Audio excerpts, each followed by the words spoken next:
ने जो है पूरे हरियाणा प्रदेश के जो रिप्रेजेंटेटिव थे उन सब ने बनेगी तो उसके ऊपर पूर्ण रूप से काम किया जाएगा। नंबर 2 बीपीजी जो 10 बहन जी के सामने मांग रखी थी 5 मांग। नंबर 1 ये थी कि भाई ब्राह्मण समाज ने यहाँ पर कार्यक्रम आयोजित किया। प्रदेश भर से प्रतिनिधि आए थे और अपनी बात रखी।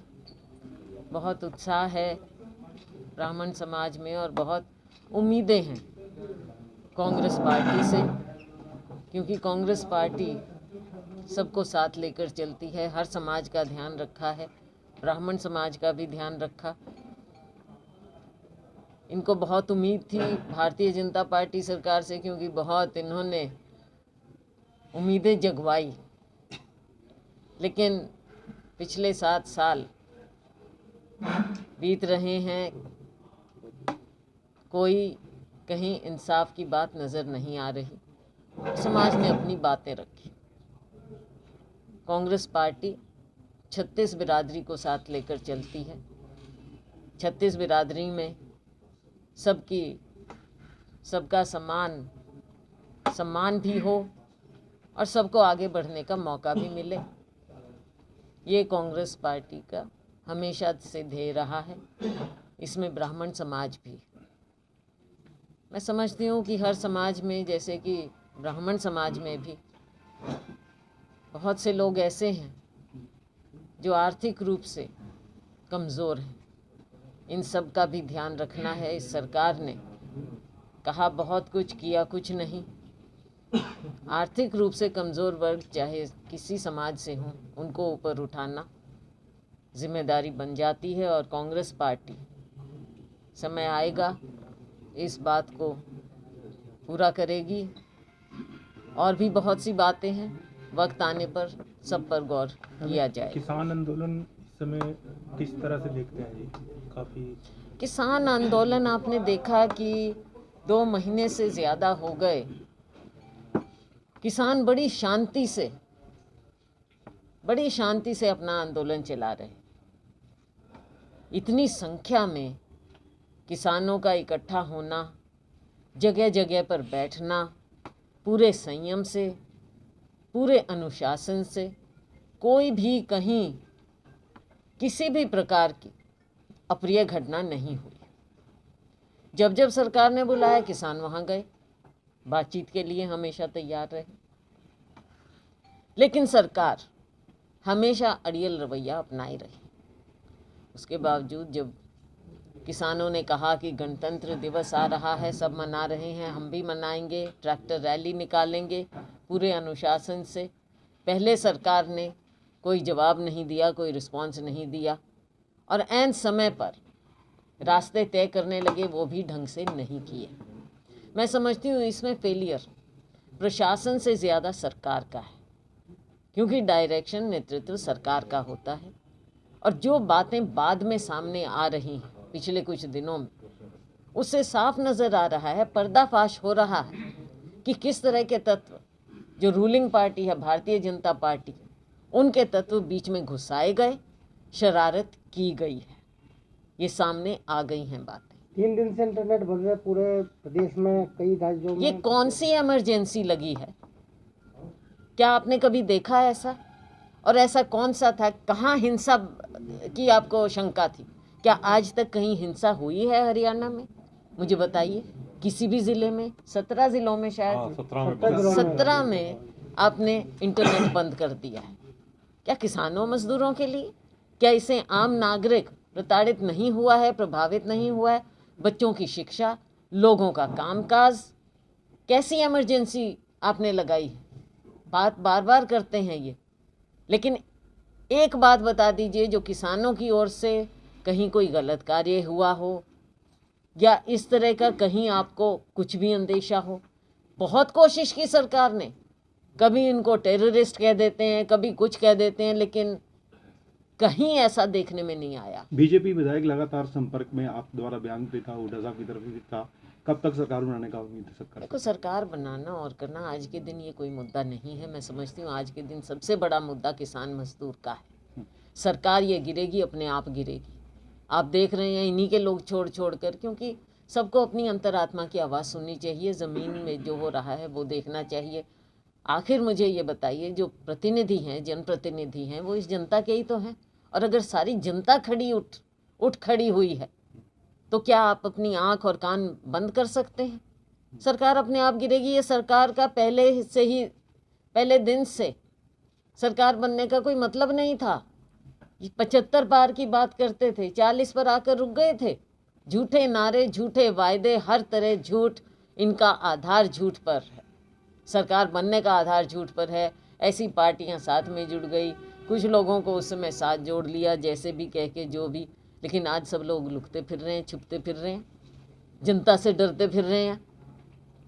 क्यों? कैसी सरकार है ये जिनके प्रतिनिधि जनता से डरें? कौन से प्रतिनिधि हैं ये?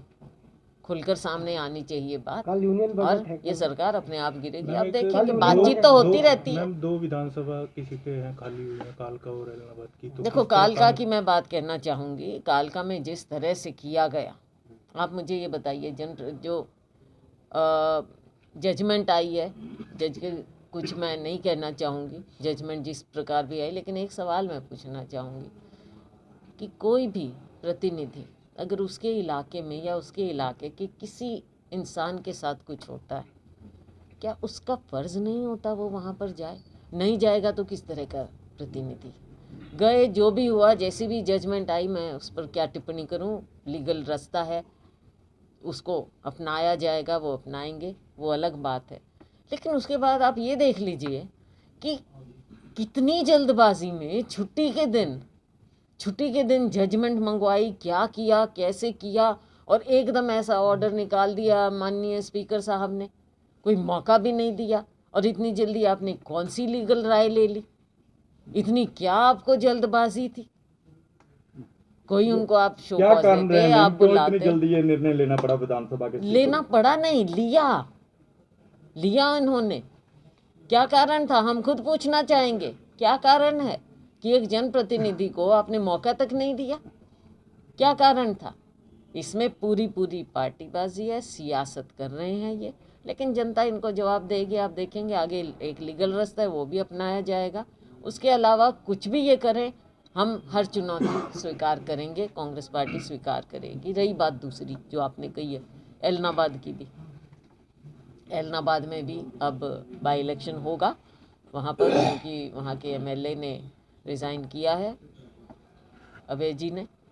उन्होंने अपना जो भी फैसला लिया है अच्छा रहता। पहले भी ऑपोजिशन में थे, अब पता नहीं मौका मिलेगा कि नहीं सदन में, तो उसके बारे में हम क्या टिप्पणी करें? उनकी अपनी पार्टी है, उनकी अपनी सियासत है, अपने फैसले हैं। लेकिन चुनाव होगा, वहाँ पर उपचुनाव होगा। कांग्रेस पार्टी लोगों के बीच में जाकर वो उपचुनाव जीतेगी। बोलो जी, आप बोलो। सिंगू बॉर्डर या दूसरे बॉर्डरों पर, जो सिंगू बॉर्डर पे घटना हुई है, उसको आप कैसे देखते हैं? कौन लोग थे, क्या आप था? ये देख लीजिए,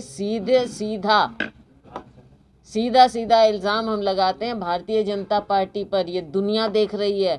ये अपने कुछ मीडिया को छुपाने की कोशिश ज़रूर करते हैं, लेकिन असलियत सामने आ जाती है। इन्हीं के लोग, इन्हीं के एमएलए, इन्हीं द्वारा भेजे गए लोग, सारा पर्दाफाश हो रहा है। ये मीडिया में छुपाएं, सोशल मीडिया में कितनी बातें सामने आई हैं।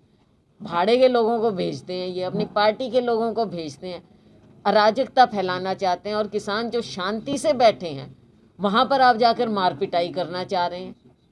और पुलिस को भी बदनाम कर रहे हो आप, पुलिस का मिसयूज़ भी कर रहे हो और बदनाम भी कर रहे हो। कैसे काम लोगे? ये जो नेतृत्व है भारतीय जनता पार्टी का, टोटल फेलियर है। चाहे गृह मंत्रालय हो, माननीय प्रधानमंत्री जी हूँ, आप देखो कि किसकी फ़ोटो उनके साथ छपी हैं। और वो जो सबसे बड़े मुजरिम आज तक क्यों नहीं पकड़ पाए हो? क्या कर रही हैं आपकी एजेंसियां? प्रधानमंत्री नरेंद्र मोदी कहते हैं कि एक फोन कॉल दूर है, सब बातचीत हो जाएगी। इतना विलंब क्यों? 2 महीने से किसान मजदूर बैठा है, तो इतना विलंब क्यों? आप चाहते नहीं हो? नहीं चाहते हो आप? इसका मतलब आप नहीं चाह रहे हो? एक फ़ोन कॉल, क्या आपको फ़ोन कॉल की भी ज़रूरत नहीं है। आप सीधा पहले दिन बात मान लेते कि हमारे से गलती हो गई, 3 कानूनों की ज़रूरत नहीं थी, हम वापस लेते हैं। ये बड़प्पन होता।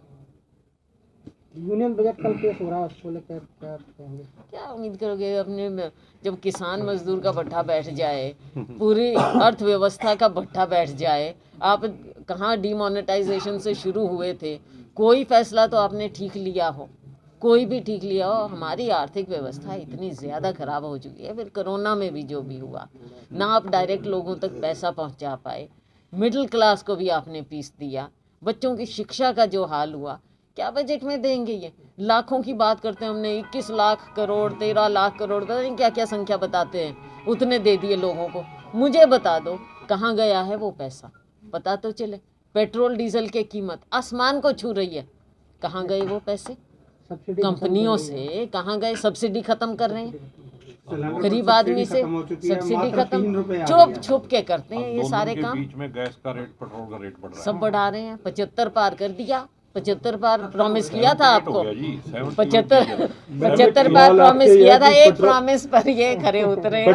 पेट्रोल डीजल को लेकर कांग्रेस पार्टी भी आगे नहीं आई, उन्होंने कोई प्रदर्शन नहीं किया, कहीं ज्ञापन नहीं दिया, लगातार रेट बढ़ रहे हैं। नहीं, हम लगातार इन चीज़ों को पीछे भी जब हमने किया था, उसमें हमारा ये भी एक मुद्दा था, पेट्रोल डीजल की बढ़ती कीमतें, ये भी हमारा मुद्दा था पिछली बार जब हमने तो की। यानी कि कल के बजट से कोई उम्मीद नहीं? ना उम्मीद है ये देश इनसे। कि बहन जी हरियाणा प्रदेश का राज संभाले आगे चल के, मुख्यमंत्री बने और बहन जी के सहयोग का वादा किया है, समर्थन का वादा किया है। आज पूरे हरियाणा प्रदेश के सभी जिलों